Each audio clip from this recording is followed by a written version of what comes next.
Así ocurrió la reforma de Hilaire Belloc en Convicción Radio.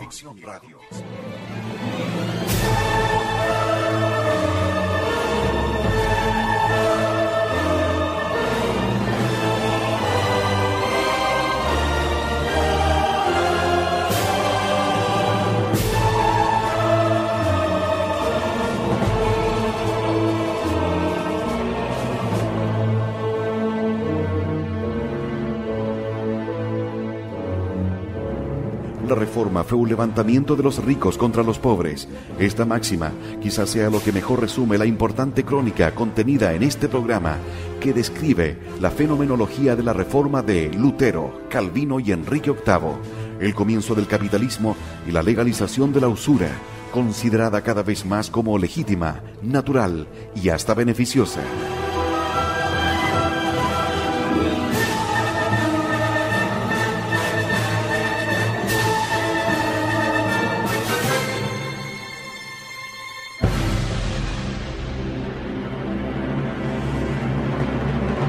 Así ocurrió la reforma de Hilaire Belloc en Convicción Radio.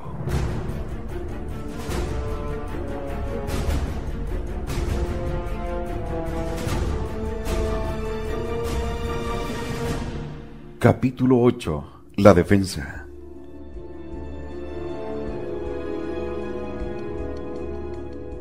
En 1572, la anarquía moral de Europa ya lleva más de 50 años de duración. La antigua unidad apenas se recuerda. Durante toda esa generación, la quiebra de la cristiandad se ha acentuado, y durante el último tercio del siglo ha estallado una guerra civil activa entre los grupos hostiles que han desgarrado Europa. Mientras tanto, no obstante, la autoridad parecía incapaz de reafirmarse. La milenaria cultura cristiana que nos dio origen parecía estar paralizada, incapaz de defenderse. La confusión había tenido tiempo de hacerse habitual en la mente de los pueblos. El espíritu de conflicto se había hecho permanente, y de este modo parecía inevitable el derrumbe de nuestra civilización. ¿Por qué tanta demora? En el difícil problema de la reforma resulta imperativo responder a esta pregunta, pues lo tardío de la reacción es tal vez la causa principal de este caos nuestro que sigue en aumento.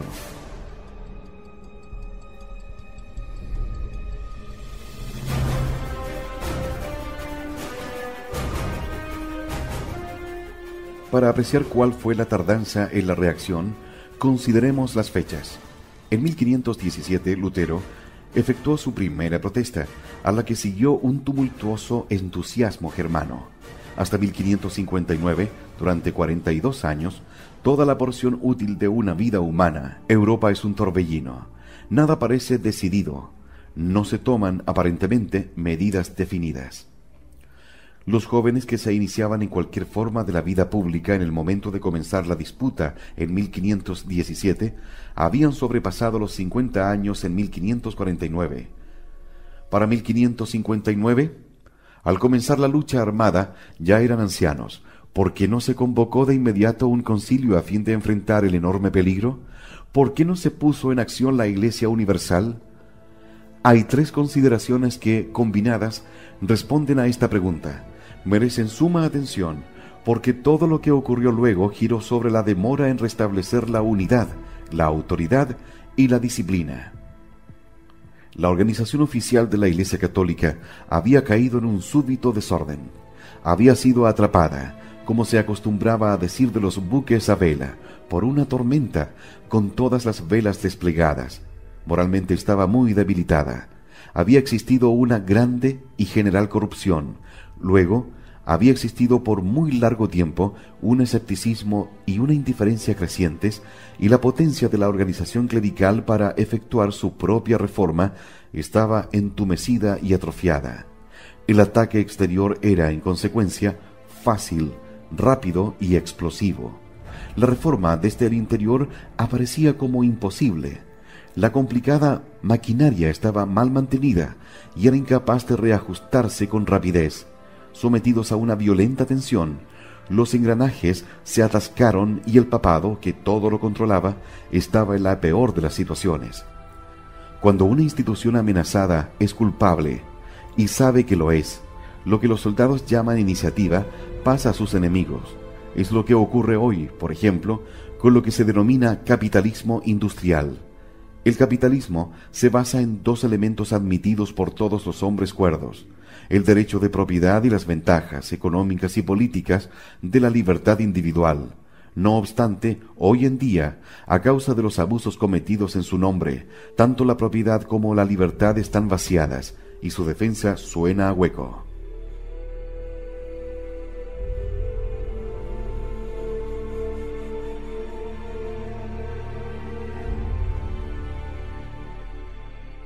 Así ocurría en la Iglesia en el siglo XVI. Los hombres aceptaban el esquema católico como el aire que respiraban.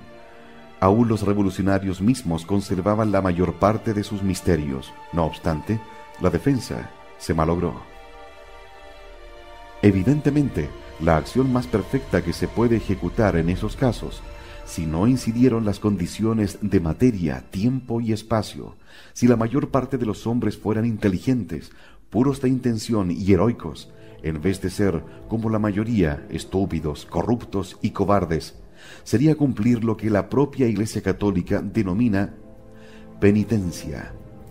Es evidente que el ataque contra la Iglesia Católica no habría triunfado si todos sus funcionarios de principios del siglo XVI se hubieran adelantado en masa para denunciar sus propias culpas.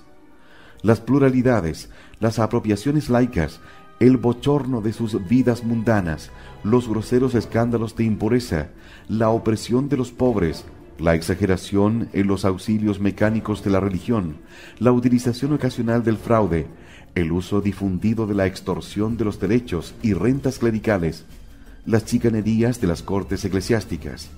Si los mismos y numerosos funcionarios de la Iglesia que eran culpables de mala vida se hubieran golpeado el pecho, arrepentido y transformado en anacaretas, si los muchos que estaban ahitos de riquezas hubieran renunciado a ellas y las hubieran dado a los pobres, si aquellos entre los cultos prelados renacentistas que habían llegado a poner en ridículo los misterios hubiesen experimentado de improviso la ira de Dios, entonces todo se habría corregido, pues tales son los frutos del arrepentimiento.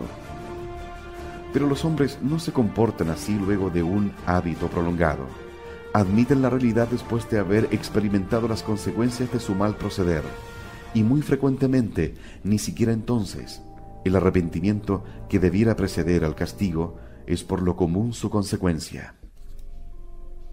La segunda consideración se deriva y está relacionada con la primera. El ánimo de las tropas estaba totalmente a favor del ataque. El ataque fue intenso, fanático y, en consecuencia, inescrupuloso. Que nadie se sienta herido por este término, pues es verdadero. Los fanáticos son inescrupulosos precisamente porque son sinceros acerca de una cuestión estrecha. El ataque contra el poder del clero, y en consecuencia, contra la organización de la Iglesia, y en consecuencia contra la naturaleza misma del sistema sacramental, y en consecuencia contra la doctrina, y en consecuencia contra la unidad de la vida cristiana, y en consecuencia sobre el conjunto de la cultura de Europa, pues este era el orden lógico de los acontecimientos, tenía en sí mismo una profunda fe. Sus odios eran de un tipo apasionado. En un ataque así se muestra crudeza, pero también energía. Ahora bien, como ya he expresado, lo antiguamente establecido siempre tarda en despertar para su defensa. Siempre puede encontrarse respuesta para un ataque contra la tradición, pero lo tradicional, que es en general popular y que, basado en una rutina que se ha transformado en una especie de instinto, ha perdido hace tiempo el hábito del análisis, tarde cierto tiempo en hallar esa respuesta.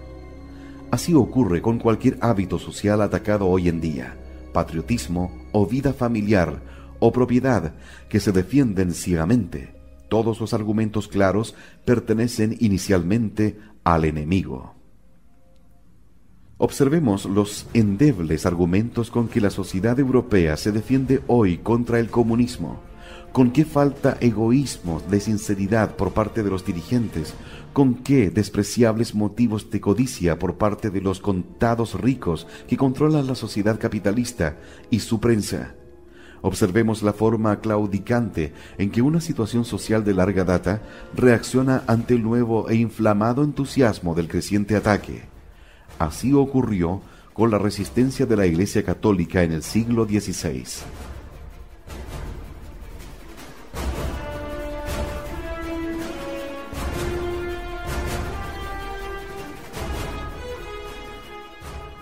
La tercera consideración está, asimismo, relacionada con las otras dos. El hecho mismo del debilitamiento del cuerpo de funcionarios de la Iglesia fue lo que proporcionó su oportunidad al enemigo. Un Estado enfermo es atacado por sus enemigos, pero uno fuerte no lo es. Un hombre de autoridad, al debilitarse, es atacado por sus dependientes. Un hombre de autoridad vigorosa no lo es. En otras palabras, la organización oficial de la Iglesia, gravemente enferma en la decrepitud del mundo medieval, debía recobrar su salud antes de poder enfrentar con éxito a una ofensiva que había llegado muy lejos antes de que la resistencia comenzara. Todo el cuerpo oficial de la Iglesia estaba debilitado, y al decir esto, no me refiero tan solo a su debilidad interior debido a la corrupción o la mundanidad de su jerarquía, sino que quiero decir que estaba debilitada desde afuera por el desarrollo político de Europa a partir de la Muerte Negra, esto es, durante el siglo y medio que antecedió a la Reforma. El cisma papal y el desarrollo de las nacionalidades habían obscurecido esa universalidad que pertenece a la esencia misma de la Iglesia Católica. Tales son, al parecer, las causas principales de aquella detención fatal, pero a despecho de todos estos elementos retardantes, la tentativa de convocatoria del indispensable concilio se produjo a tiempo. Cuando la tormenta se hizo estrepitosa, la primera idea que se le ocurrió al papado fue la convocatoria de un concilio, y debe destacarse, aunque solo se trate de una coincidencia, que Carlos V, entonces emperador, sugirió a Trento como el lugar adecuado para su reunión. Trento se hallaba sobre la vía principal entre Italia y Germania, y como sabemos, fue en Trento donde finalmente se efectuó la reunión. ¿Por qué esta idea se mantuvo inoperativa durante muchos años? ¿Por qué ocurrió que las firmas que finalmente se colocaron a continuación de las conclusiones del concilio no lo fueron hasta 1563, casi 40 años después de la primera propuesta del gran emperador, y que el acto final no tuvo lugar hasta fines de enero de 1564, cuando Pío IV puso su sello a la bula de conclusión Benedictus Deus?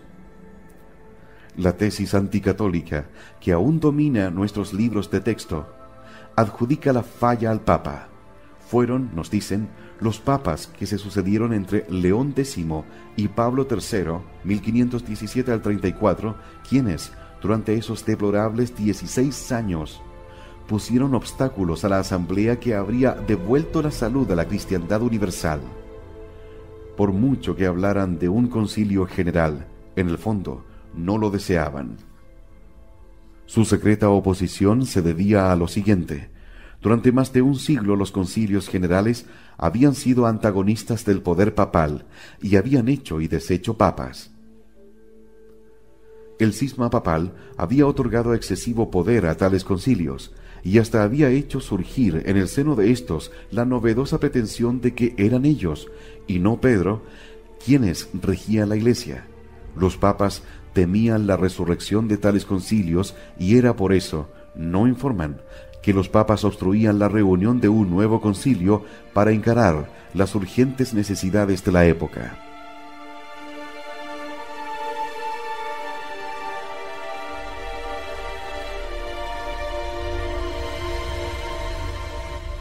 Esto es un mito, y es falso. Como todos los mitos, contiene ciertos elementos de verdad. Es cierto que la política de convocar un concilio general era peligrosa. Es verdad que en ocasiones los papas consideraron que el momento era peligroso para ellos, pero no fue la actitud de los papas lo que en especial hizo posponer tan fatalmente la asamblea. Lo que demoraba perpetuamente esta necesaria reunión de toda la cristiandad, aun después de haberse convencido su realización, era el poderío que los príncipes laicos ejercían a expensas del papado. Lo que hizo imposible por tanto tiempo la convocatoria de un concilio fue el hecho de que la Iglesia universal ya no se gobernaba a sí misma. La independencia de la Iglesia, que toda la jerarquía primitiva había proclamado con tanta firmeza, que los primeros emperadores cristianos de Roma habían confirmado, que siglos más tarde San Gregorio VII, denominado con frecuencia Hildebrando en Inglaterra y Alemania, había restablecido, que Inocencio III había elevado a la plenitud de su poder y que fue la gloria y la seguridad del gran siglo XIII, había desaparecido. Cada provincia, bajo su soberano, había adquirido nacionalidad. Los reyes de Inglaterra o de Francia podían impedir la participación de los prelados locales. Debe destacarse que, luego de la Revolución Francesa, la libertad de la Iglesia Católica ha revivido en una forma que resulta inesperada. Si hoy el Papa convocase a un concilio general, todos los miembros de la jerarquía en todo el mundo responderían a la convocatoria. Nada impediría la presencia de cada individuo en ese concilio, salvo una inhabilidad física o una poderosa urgencia local. No obstante, la tentativa de convocatoria de un concilio general para remedio de la cristiandad en esta crisis mortal del siglo XVI fracasó durante media generación. Todavía, cuando finalmente tuvo éxito, como en realidad lo tuvo, cuán reducido en tamaño, cuán mutilado en número parece si se compara con las majestuosas reuniones de la Iglesia primitiva, o, si bien se mira, con las de nuestros días. Basta seguir la secuencia de fechas para advertir cómo esta perpetua postergación del concilio fue un crimen civil y político originado por el poder laico.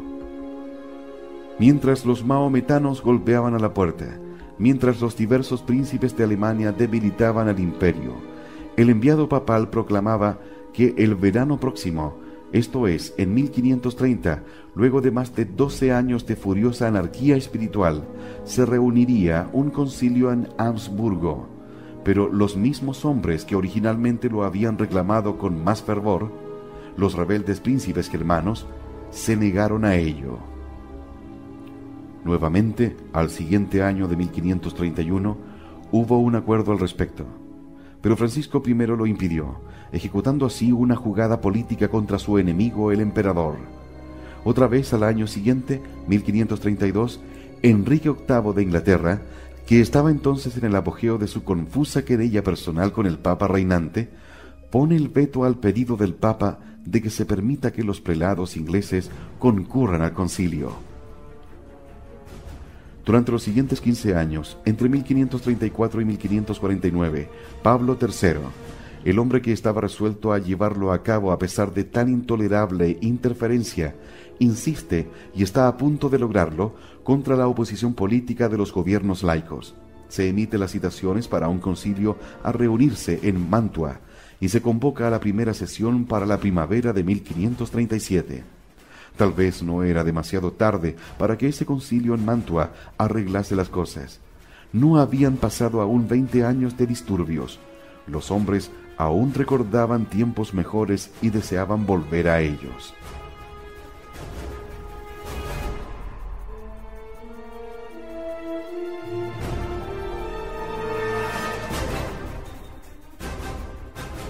Pero ese concilio no se reunió. Nuevamente surgen dificultades tanto espirituales como seculares.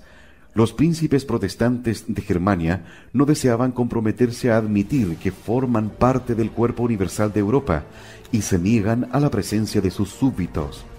El rey de Francia, que aún juega con la idea de su completa independencia de ese mismo cuerpo europeo, la idea nacional, no llega a una negativa, pero establece condiciones imposibles. Hasta el mismo duque de Mantua pone objeciones a la reunión del concilio en su territorio. El Papa insiste, si no puede ser Mantua, que acudan a Vicenza el año siguiente, en 1538. La aristocracia de Vicencia se opone a Vicenza. En 1542, 18 años después de la primera propuesta, la cuestión parece quedar resuelta con la negativa de la autoridad a continuar los regateos. El Papa ordena en forma imperativa la reunión de un concilio, pero Francia se opone una vez más y en una reunión desdichada se presentan unos pocos, solo para volver a dispersarse. El concilio no se ha iniciado. Al fin, podría decirse que a la desesperada surge una muestra, no es más que eso de la reunión universal que tanto el sentido común como la fe cristiana exigen. La cosa se produce. Se reúne en Trento en 1545. A principios de enero de 1546 se inician sus deliberaciones con una misa del Espíritu Santo. Pero, ¿cuántos miembros de la jerarquía se hallan presentes enfrentando la oposición laica? 4 arzobispos, 21 obispos y los 3 cardenales que presiden. No estoy haciendo siquiera un esbozo general del esfuerzo sostenido por el Papa contra tantas dificultades. Baste destacar que el concilio, dificultado y empequeñecido en esa forma, realizó una tarea que no sólo fue prodigiosa por su extensión, sino definitiva. El trabajo fue realizado por grandes teólogos, expertos en el derecho de la Iglesia y en lo referente a las cosas sagradas, por los generales de las grandes órdenes, por los principales eclesiásticos de la época y especialmente gracias a la conducción de un gran hombre, San Carlos Borromeo. Estableció una disciplina rígida, salvó a la Iglesia Católica que estaba al borde de la disolución. Por este motivo, debido a que definió, ordenó e impuso tantas cosas, los enemigos de la Iglesia continúan denostándolo. Lo acusan de transformar al catolicismo en una cosa nueva, estrecha y mecánica, con sus reglas precisas y su fortalecimiento de la autoridad central. Pero su motivo es evidente. Se sienten irritados porque por su acción fue salvada la Iglesia. Es exacto que se requirió una modificación material en el proceso de salvación de la Iglesia. Fueron fijadas muchas cosas que eran debatibles. Se restringieron los usos y privilegios locales. Una mayor uniformidad inspiró toda una política de acción unificada. Por ello, uno de los historiadores modernos más importantes, un francés enemigo de la fe, ha dicho que la Iglesia se salvó, pero dejó de ser católica. Todas las pruebas de identidad muestran la falsedad de este epigrama. Quienes tenemos fe, nos encontramos como en la propia casa en el pasado de la cristiandad.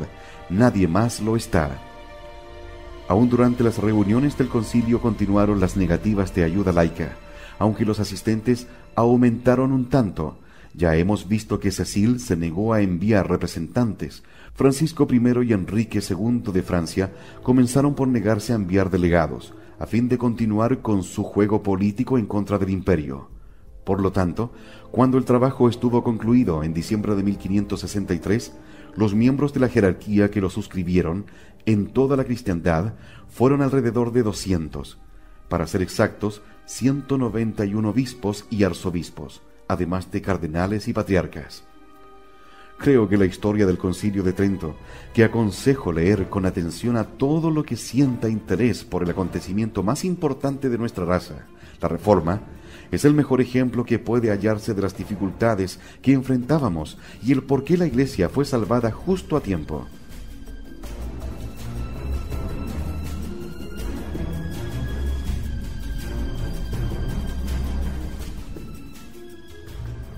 El Concilio de Trento fue la acción oficial que, pese a tan fatal demora, conservó lo que podía conservarse, no, en verdad, la unidad de Europa, pero sí la vida de la Iglesia Católica. Paralelamente a esta acción central y universal, comenzaron a seguir elementos subsidiarios de defensa que pronto se transformaron en una contraofensiva. Se efectuó separadamente una reforma del clero, especialmente la propia Roma, después del concilio, bajo la influencia de San Felipe Neri.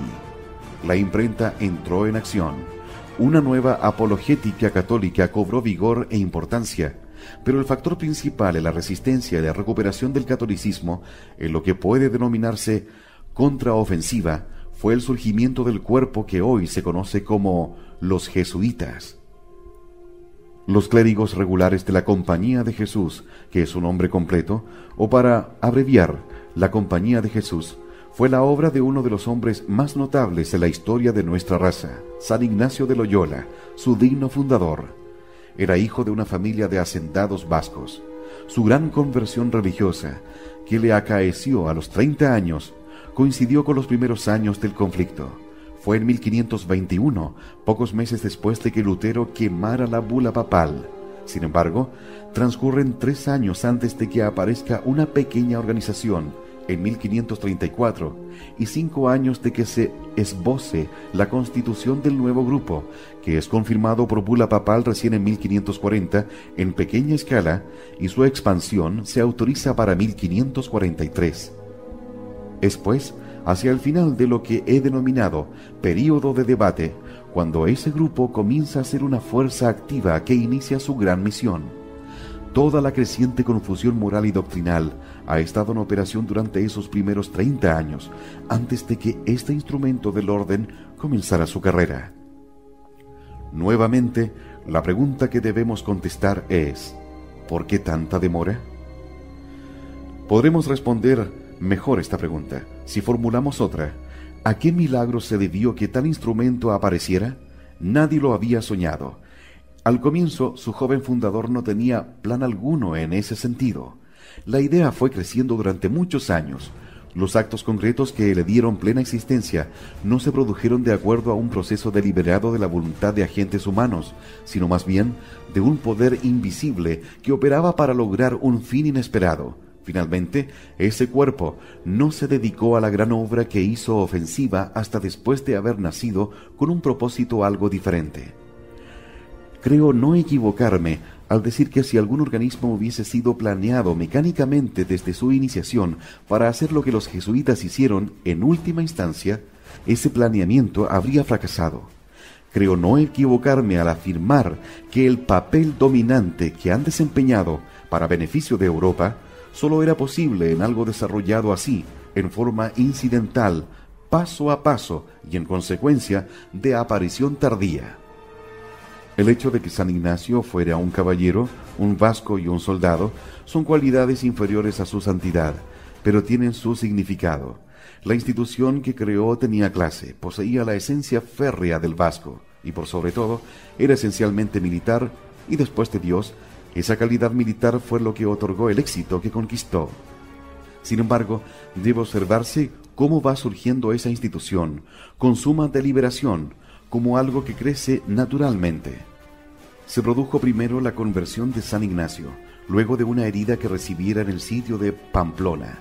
Continuaba durante años con una experiencia interior puramente privada, llena de todas las pruebas que los santos soportan en esos años. Se reunió a su alrededor un muy pequeño grupo de amigos, pero a pesar de que la causa espiritual se produjo, como he dicho, en 1521, recién en la fiesta de la Asunción de 1534, este pequeño grupo de 7 hombres, de los cuales solo uno era sacerdote, se trasladó desde la Universidad de París a Montmartre, donde se unieron en una simple hermandad. En 1539, la idea así germinada estaba completa.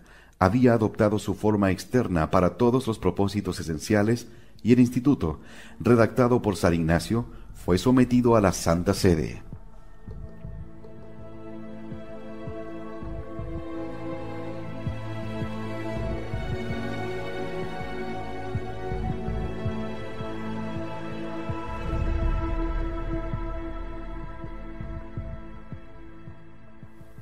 En esta forma, esta organización abierta y este primer documento fueron contemporáneos de la redacción, edición y consecuencias del libro de Calvino.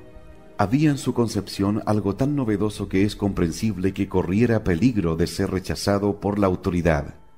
Era la concepción de una sociedad religiosa, más que de una orden, donde los oficios no se rezarían en coro, con el propósito de lograr una mayor movilidad, donde la obediencia sería absoluta, sin ninguna de esas características corporativas en su gobierno, que hoy denominamos vagamente democráticas, que eran características de todas las órdenes antiguas.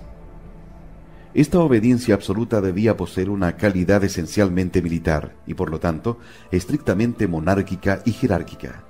Las unidades de la fuerza de combate sólo existían para los propósitos de todo el cuerpo, y quienes deseen criticar una disciplina de esta clase parecen olvidar que la misma ha sido la necesaria esencia de toda fuerza de combate eficiente desde la primera vez que el hombre tomó las armas. Por ser católica, había una sola excepción a esta concepción de disciplina total, que era el derecho a negarse a todo lo que fuera pecado. En un ejército regular, el soldado no cuenta con esa excepción según los reglamentos, aunque conserva sus derechos morales. En esta nueva fuerza eclesiástica dicha excepción era formalmente admitida. Por lo demás, todo estaba coloreado por la idea militar. Sin embargo, al crearse este ejército, su objetivo no estaba definido. Al principio, en la mente de San Ignacio y sus seguidores, fue el de reiniciar la guerra secular contra el Islam. Solo más tarde se vieron lanzadas sobre el nuevo y cómo llegó a ser más acuciante frente de rebelión espiritual en Europa. También fueron misioneros, naturalmente, y desde su origen colmaron al mundo de sus esfuerzos entre los paganos. Pero su papel principal en la historia de nuestra raza, y especialmente en la de la Reforma, es su recuperación de lo que parecía, humanamente hablando, una causa perdida. Me refiero a la causa de la fe en el siglo XVI. El fundador murió en 1556. Las constituciones definitivas fueron adoptadas 2 años más tarde, precisamente en esa fecha crítica de 1558 al 59, la apertura del período de conflicto que hemos mencionado tantas veces en este programa. A partir de ese instante, la lucha fue incesante. Antes de transcurrida una generación, los nuevos combatientes han resuelto en gran parte la cuestión en Francia. Han contribuido a salvar lo que podía salvarse los Países Bajos. Han recuperado extensas zonas en Germania. Puede decirse que han arrancado del peligro a la vacilante sociedad de Polonia. Todo este esfuerzo está dominado por el nombre del gran holandés Pedro Canicio. Quienes hablan del fracaso de los jesuitas en lo que intentaron y aún intentan hacer, no comprenden ni la naturaleza del éxito ni la de la fe. No advierten que algo que se ha diseñado para empresas desesperadas, para las situaciones más difíciles, un instrumento lanzado especialmente a las posiciones del mayor peligro y las más escasas oportunidades, no debe evaluarse por lo inalcanzable, sino por lo alcanzado. Por ejemplo, fueron los jesuitas quienes intentaron, con particular heroísmo, aquel esfuerzo por reconquistar a Inglaterra, que había sido hecho casi imposible por el hábil, despótico y altamente organizado gobierno de Cecil, que aumentaba día a día su práctica y se apoyaba sobre un grupo cada día mayor de católicos desertores. Los jesuitas, pese a todas las torturas que padecieron y su constancia casi sobrehumana, no salvaron a Inglaterra como habían salvado a Polonia. Pero, ¿quién más realizó algo que se pareciera a ese esfuerzo contra semejantes obstáculos?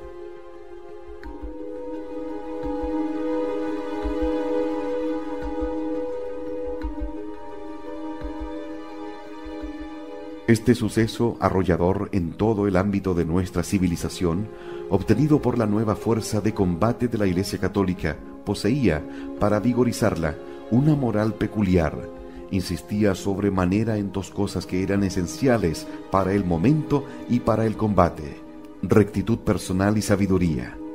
Hizo inclinar la balanza de la discusión y puso todas las armas en manos de los católicos en forma tal que los mismos opositores se veían en la necesidad de buscar argumentos en los propios filósofos y jesuitas, y notablemente en el gran Suárez.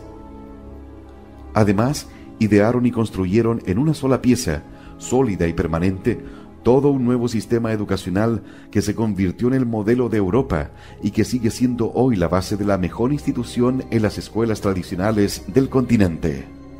Así era el principal instrumento de la contraofensiva.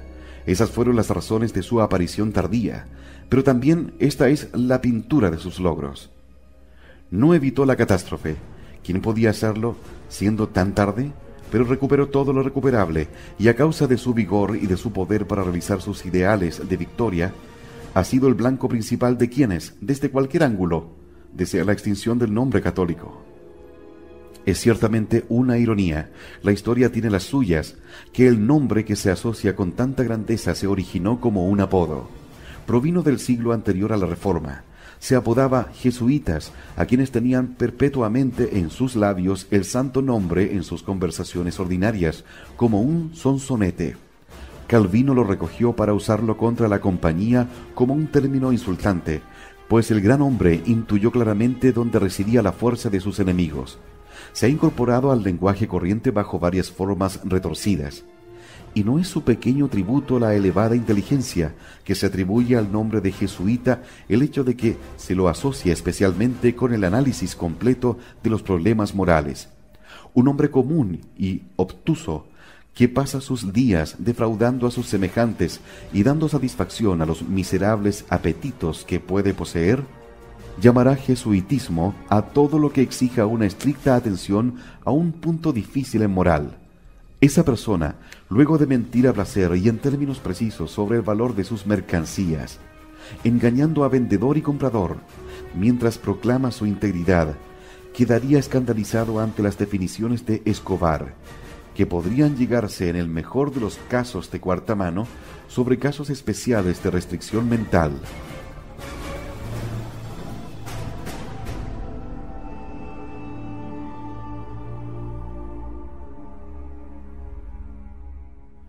La compañía fue fortaleciéndose a medida que continuaba la división de la cristiandad.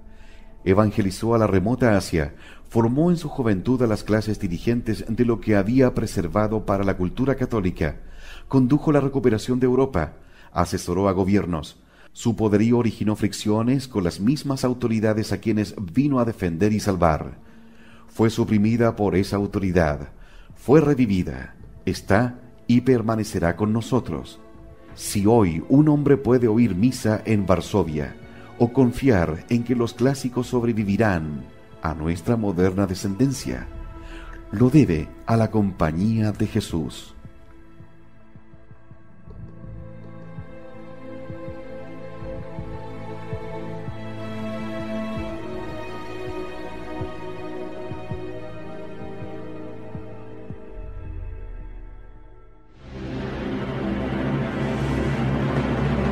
Así ocurrió la reforma de Hilaire Belloc en Convicción Radio. Siempre por la verdad.